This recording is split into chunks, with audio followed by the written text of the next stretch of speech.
Good morning, good afternoon, or good evening, everybody. My name is Ernesto Salguero. I belong to the Licenciatura en Lenguas Extranjeras con emphasis in English career. I'm in sixth semester, and this work refers to the development of the activity 2, the task 2, from the Colombian Education Guide. The activity is called Adopting a Critical Position Towards Bilingualism. So in this slide, I will be answering a main question, a problem question, and then I will develop my argument and all the ideas that I have regarding this topic. Okay.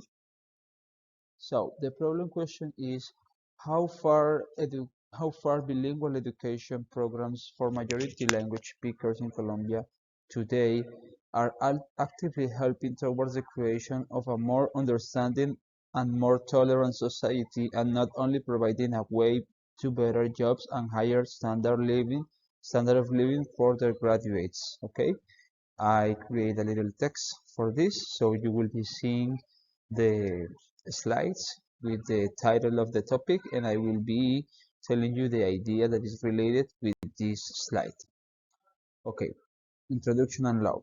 In Colombia, we could consider that there are two realities: the reality of intentions, proposals, programming, and ideas, and the reality that happens in fact in everyday Colombian life. When we look at the development of the bilingual programs that are being implemented by the Colombian government through schools, the SENA, different institutions, and the general education system, it's pretty clear what the actual intentions of the Colombian states are. To fix English proficiency as the main asset that the Colombians should consider to achieve, which is by itself not a bad objective. The situation turns complex when there's a different dynamic in the real life. There is by no means, any kind of program that involves the spread of the recognition and acknowledgement of the different languages and dialects that are present in the Colombian territory.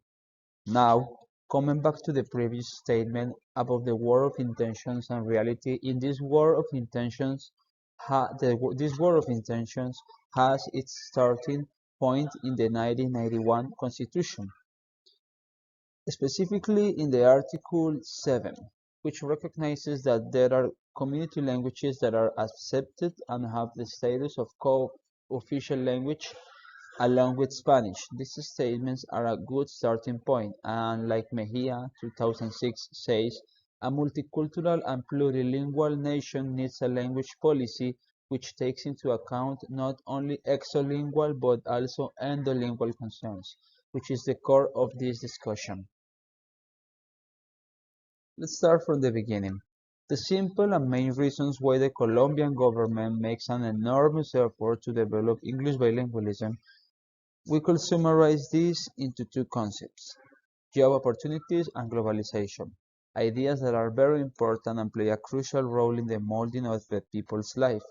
Even more knowing that we belong to an economy in development, not reaching the minimum standard of life to even think about not learning a language out of necessity as the main or most common motive behind wanting to achieve bilingualism. Now that we have this into account, why do we have to reach an extreme pole in which we relegate the Indo languages to signs of poorness or underdevelopment? Some parents and families tend to overlook this issue of the multiculturalism and the role that awareness of different languages has to do with this situation. In the majority of cases, they are driven by an interest into better job opportunities and stronger English-speaking relationships for their children. While this is not bad at all, they ignore the importance of growth in tolerance that could mean the contact with a different language from English alone, even more in a country like Colombia that has all the characteristics of a multicultural nation in which respect and inclusion have to be widespread. Now enter into the field of the efforts that institutions actually make through programs, initiatives, and incentives. We could mention mainly the Education Ministry, which is basically the most important organ related to the topic. There is, for example, like the ministry pages states, the Territorios Narrados program, in which they boost a collection and display of 39 works that help to strengthen the orality, reading, and writing of different native tongues and different ethnic communities from the country. There's another example of the Education Ministry praising and improving the work developed by the Siona community from Putumayo, which is confirmed by 2,599 people, but where only 47 people speak the Meikoka language, the official and ancestral community language. The Education Ministry also boosts the importance of these languages through events like Las Lenguas Nativas, Espejo, Pensamiento y Memoria de los Pueblos. This program is an event in which the government gives a special recognition to 11 communities and 3 ethnic organizations that put efforts into the revitalization of native tongues in Colombia. Some of the groups that belong to these events and experiences are Wiwa, Unandule, Cofán, Andoque, Misak, Chamí from Risaralda, Raizal, Palenquero, among others. The efforts and programs and events mentioned before are just a small portion of all of the different tasks that the Education Ministry pretends to execute working with the native communities. But a question arises if these efforts are being done within the communities and with their own people trying not to let loose some of their major representations of culture and identity, which is language. Where is the effort from the state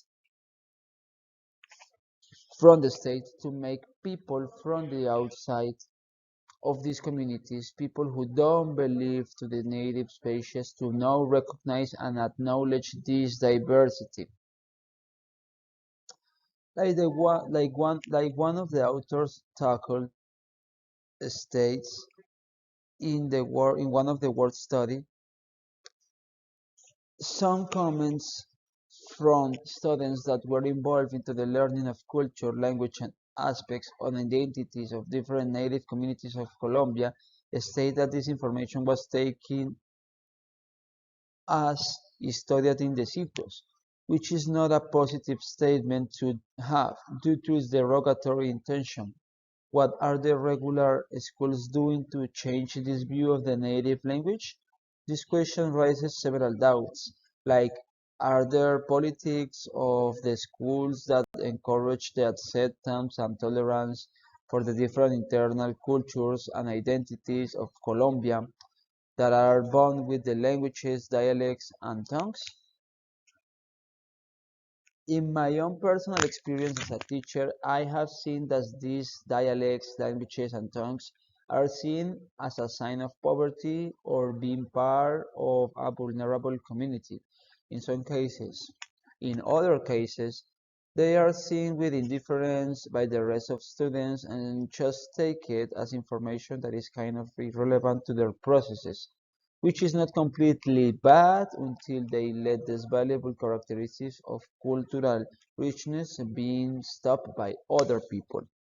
It's kind of a dream to believe that many children would love to become linguists or to make them start studying and promoting that they care for these identity expressions.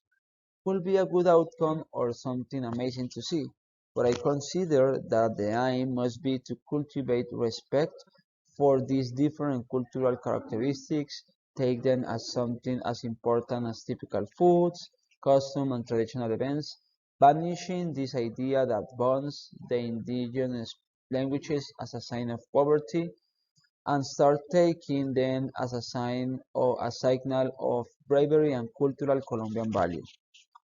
Basically, what I say here, what I explain here through this presentation is that there are some efforts from the government to start implementing like job opportunities, language opportunities, and other kind of changes for the different communities in Colombia to get them to be formed under the Spanish and the Rome language in their communities.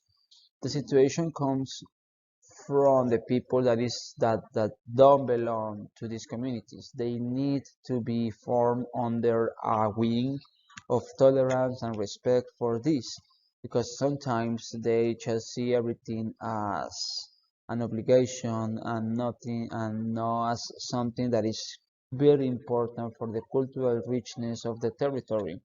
And by that I mean that they shouldn't be like, oh, I want to be a linguist, I want to be a historian, I want to be like archaeologist to get to know all this. It's cool if one, two, three of many or many of them want to do this. But at the end of the day, we just need a lot of tolerance and a lot of understanding about these communities and a lot of respect to develop a more caring a more caring mindset for the students. Thank you very much for your time. I hope this was good for your development of the activity. Thank you.